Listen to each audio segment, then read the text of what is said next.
भागवत गीता 9वां अध्याय। श्री कृष्ण जी बोले, हे अर्जुन, तुम में ईर्ष्या नहीं है, इसलिए यह अतिगुप्त शास्त्रीय ज्ञान और अनुभव तुमसे कहता हूँ, इसे जानकर तुम्हारा अशुभ न होगा। यह ज्ञान सब विद्याओं में श्रेष्ठ तथा सब गोपनीयों में गुप्त एवं परम पवित्र, उत्तर प्रत्यक्ष फल वाला और धर्म युक्त है। साधन करने में बड़ा सुगम और नष्ट नहीं होता। हे परंतप, इस धर्म पर जो श्रद्धा नहीं रखते वे मुझे नहीं और इस मृत्यु युक्त संसार में बार बार लौटते हैं।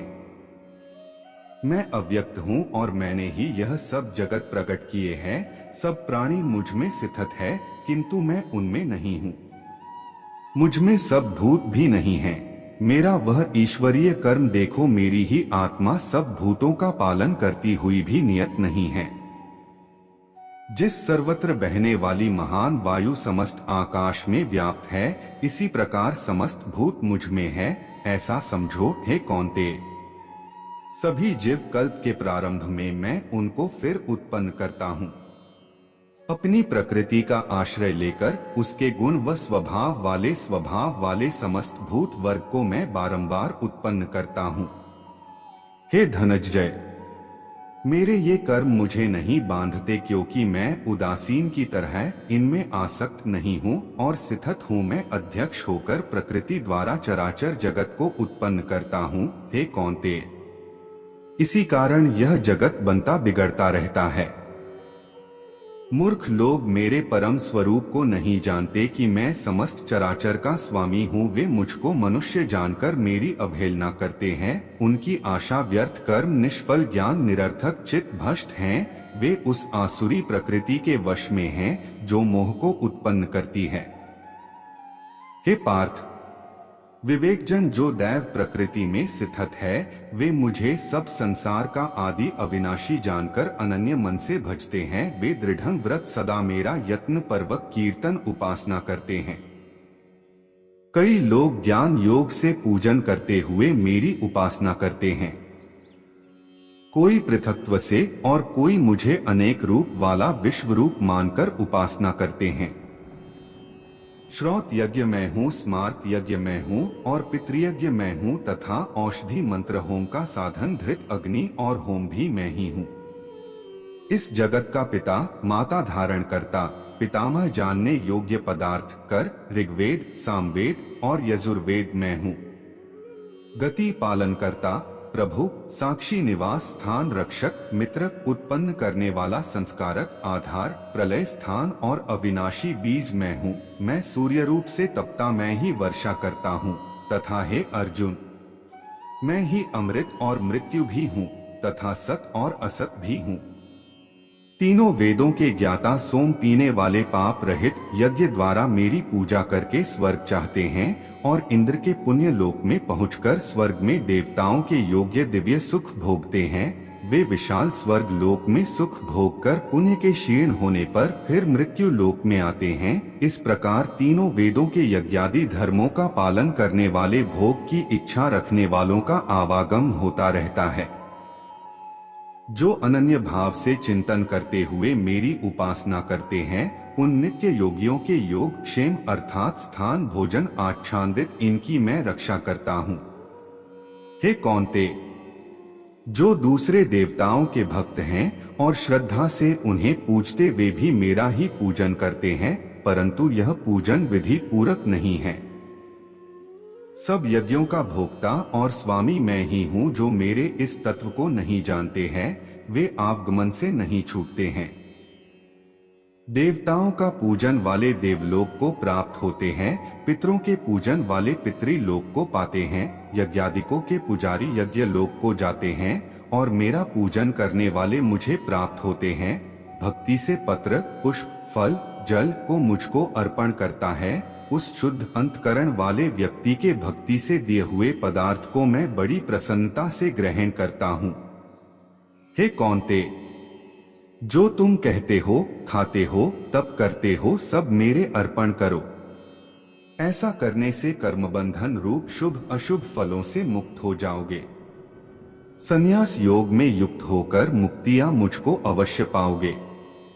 मैं समस्त भूतों में समान हूँ, न कोई मुझे अप्रिय प्रिय। जो कोई मुझको भक्ति से भजता है वह मुझ में है और मैं उसमें हूँ।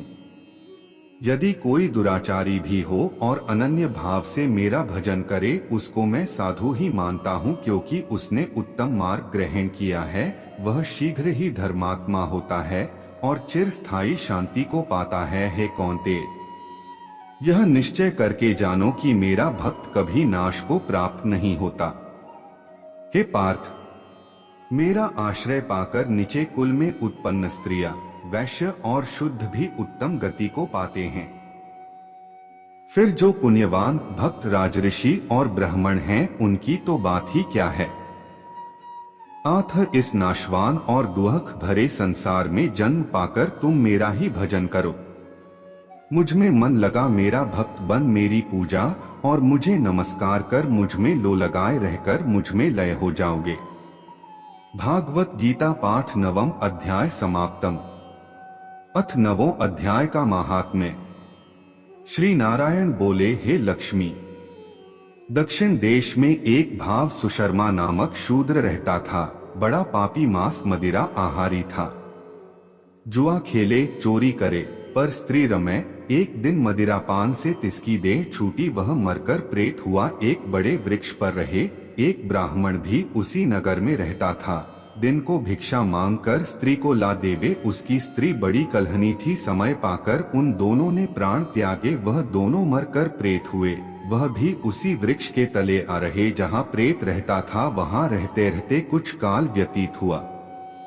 एक दिन उसकी स्त्री पिशाचिनी ने कहा, है पुरुष पिशाचिनी, तुझको कुछ पिछले जन्म की खबर है। तब पिशाच ने कहा कि खबर है, मैं पिछले जन्म में ब्राह्मण था। तब पिशाचिनी ने कहा, तूने पिछले जन्म में क्या साधन करी थी जिससे तुझको पिछले जन्म की खबर है। तब उसने कहा, मैंने पिछले जन्म में एक ब्राह्मण से आध्यात्म कर्म सुना था। तब फिर पिशाचिनी ने कहा, तूने और कौन साधना करी थी, और वह ब्राह्मण कौन था, और वह और ब्राह्मण कौन था, और वह आध्यात्म कर्म कौन है जिसकी सुनने से तुझे पिछले जन्म की खबर रही। पिशाच ने कहा, मैंने और कोई पुण्य नहीं किया। गीता जी का श्लोक श्रवण किया है, उसका प्रयोजन यह है। एक समय अर्जुन ने श्री कृष्ण से 3 बातें पूछी जो गीता जी के 9वें अध्याय में लिखी है। वह 3 बात पिशाचिनी ने पिशाच से श्रवण करी। इन बातों के सुनते ही एक और प्रेत वृक्ष से निकला। उसने कहा, री पिशाचिनी, यह 3 बातें फिर कहो जो अब कह रही थी। पिशाचिनी ने कहा, तू कौन है, मैं तुझको नहीं सुनती, मैं अपने भर्ता से पूछती हूँ। वह कर्म कौन सा था जिससे पिछले जन्म की खबर रही। इन बातों के सुनते ही प्रेत देह तीनों की छूटी। तत्काल देवदेही पाई स्वर्ग से विमान आए, उन पर चढ़कर बैकुंठ को प्राप्त हुए। श्री नारायण जी ने कहा, हे लक्ष्मी, यह 9वें अध्याय का महात्म्य है। भागवत गीता समाप्तम। दोस्तों, आपको वीडियो कैसा लगा ये हमें कमेंट बॉक्स में जरूर बताएं। अगर आप चैनल पे नए हैं तो सब्सक्राइब करें और बेल आइकॉन पर क्लिक करें ताकि वीडियो डालते ही आप तक नोटिफिकेशन पहुंचे।